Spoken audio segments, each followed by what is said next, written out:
자, 일반 전표 입력에서 계정 과목 및 거래처를 등록하는 부분, 입력하는 부분을 살펴보도록 하겠습니다. 자, 우리 계정 과목은 우리 앞에서도 설명을 드렸는데 계정 과목 및 적요 등록에 등록되어 있는 이 수많은 계정 과목을 찾아서 등록하는 과정입니다. 근데 대부분은 오랫동안 이 프로그램을 사용하셨던 분들은 자주 사용하는 계정 과목들은 다 확인들이 코드 번호를 전부 다 기억을 하고 계시는데, 만약에 그 코드 번호를 기억을 하지 못한다라고 했을 때 계정 과목 및 계정 과목을 어떻게 등록하느냐 하는 부분입니다. 자, 일단 계정 과목을 등록을 하실 때 계정 과목을 모를 때 코드 번호를 아시면, 예를 들어서 813번이다 라고 하는 코드 번호 접대비를 알면 입력을 하시면 됩니다. 근데 코드 번호를 모르실 때에는 계정 과목에 있는 코드 번호 입력하는 날에다가 입력하는 날에서 F2번 펑션 키 F2번 코드라고 하는 메뉴가 있습니다. 자, F2번을 통해서 계정 과목 계정 코드 도움이라고 하는 메뉴를 통해서 조회를 하실 수 있습니다. 예를 들어서 외환 차익, 외환 차손을 찾고 싶다라고 하면 907번, 952번 해서 한글로 두 자 또는 한 자를 입력하게 되면 관련되는 계정 과목을 찾으실 수 있습니다. 자, 마찬가지로 외상 매출금이다 라고 하면 외상으로 입력하게 되면 외상 매출금이 들어가 있는 모든 계정 과목을 조회하실 수가 있죠. 자, 이런 형태로 찾으실 수 있습니다. 자, 이렇게 찾으실 수가 있고요. 또 마찬가지로 코드 안에다가 외상으로 입력을 하고 엔터를 치면 자동으로 계정 코드 도움에 외상이 들어가 있는 계정 과목을 확인하실 수가 있습니다. 그래서 F2번 계정 코드 도움에서 그러니까 글자를 입력해서 찾는 방법, 또 코드 번호에서 찾는 방법 해서 여러 가지 방법을 활용을 하실 수가 있다라는 겁니다. 자, 그래서 마찬가지로 외상으로 찾습니다. 자, 외상 매입금입니다. 자, 외상 매입금을 지출했다라고 가정을 하겠죠. 외상 매입금을 지급했다라고 하면 계정 과목을 이렇게 찾아서 등록하실 수가 있습니다. 자, 그 내용이 이제 84페이지에 상단 부분에 계정 과목과 관련되는 내용이 있습니다. 자, 그 다음에 이제 거래처 코드입니다. 거래처 코드를 어떻게 등록할 거냐 하는 부분인데요. 거래처 코드 등록은 그러니까 반드시 채권 채무와 관련되는 부분, 채권 채무와 관련된 거래는 반드시 거래처 코드를 등록해야 됩니다. 등록해야 한다라는 부분이고요. 거래처 코드를 반드시 등록을 하셔야 됩니다. 자, 이게 원칙이고요. 그 다음에 두 번째는 자주 사용하는 계정의 거래처 같은 경우, 거래처는 뭡니까?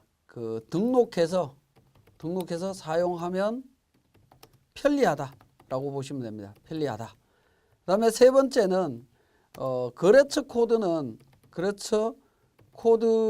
등록하지 않지만 거래처 명만 입력해서 사용합니다. 자, 그래서 거래처 코드를 등록해서 사용해야 되는 경우, 거래처 코드를 사용하는 방법은 채권 채무와 관련되는 것은 반드시 사용해야 됩니다. 거래처 코드를 반드시 등록을 해야 추후에 그러니까 그 거래처별 원장이라든가 뭐 이런 부분들을 만드실 수 있습니다. 근데 자주 사용하는 채권 채무는 아니지만 자주 사용하는 것은 등록해서 사용하면 번거롭게 입력해야 되는 부분의 번거로움을 해소할 수가 있고요. 근데 자주 사용하지 않거나 또는 거래처 등록을 하지 않아도 무방한 경우에는 거래처 이름만이라도 입력해서 사용을 합니다. 이름도 뭐 등록을 안 해도 상관은 없습니다만 그래도 이름을 등록해 주는 것이 좋습니다. 자, 그러면 전표에서 자, 거래처를 찾을 때 어떻게 찾느냐 하는 부분입니다. 자, 거래처를 찾는 부분도 마찬가지입니다. 거래처 안에다가 커서를 두고 거래처 안에 커서를 두면 하단 부분에 나오죠. 거래처 코드를 입력하세요. 기능키 F2 도움창 F2번을 통해서 거래처를 찾아서 등록하실 수 있습니다. 등록하실 수 있고요. 또는 플러스 키나 5개를 눌러서 명령 입력 시 자동 검색 또는 신규 입력이 가능해진다라는 내용으로 나와 있습니다. 자, 거래처를 찾고자 하는데 예를 들어서 미란 시럽이다라고 하면 미란이라고 입력을 하고 엔터를 치면 미란이라는 글자가 들어간 내용의 거래처가 자동으로 확인이 됩니다. 거래처 도움을 통해서 자동으로 확인하실 수가 있고요. 자, 마찬가지로 F2번 키를 통해서 거래처를 찾으실 수도 있습니다. 자, 그렇지 않고 플러스 키나 코드 부분에 플러스 키를 누르면 동그라미가 5개 자동으로 적용이 되고요. 아니면 숫자 키를 통해서 0을 5개를 입력을 하면 검색 모드로 넘어가게 됩니다. 거래처 명 쪽으로 넘어가게 되고요. 여기에 예를 들어서 세무법인이라고 찾아보겠습니다. 자, 세무법인을 찾았는데 세무법인이 조회가 안 되고 등록된 거래처가 없다라고 하면 거래처를 새롭게 등록하게 됩니다. 새롭게 등록하게 되는데 우리가 앞에서 살펴봤던 부분을 보면 기초정보관리 쪽에서 거래처 등록이라고 하는 메뉴에서 거래처를 별도로 등록을 했습니다. 별도로 이렇게 등록하는 부분을 제가 설명을 드렸습니다만 실무적으로는 일반 전표나 메인 매출 전표를 등록할 때 필요한 거래처가 있다면 여기에서 바로 등록하는 방식으로 진행을 합니다. 85페이지에 보면 일반 전표 입력 시에 신규 거래처 등록 화면 해서 내용이 나오고 있습니다. 자, 106번에 거래처 이렇게 등록하겠느냐는 건데 등록하겠다라고 하면 바로 등록이 될 거고요. 자, 세무법인이라고 하는 부분은 조회하기 위해서 일정 그 글자만 입력한 부분이기 때문에 수정을 통해서 등록을 다시 하실 수도 있습니다. 세무법인 지율이라고 등록을 하겠습니다. 등록하고 사업자 등록번호 110. 자, 사업자 등록번호 제가 임의의 숫자를 넣다 보니까 오류가 났습니다만은 등록하는 걸로 하도록 하겠습니다.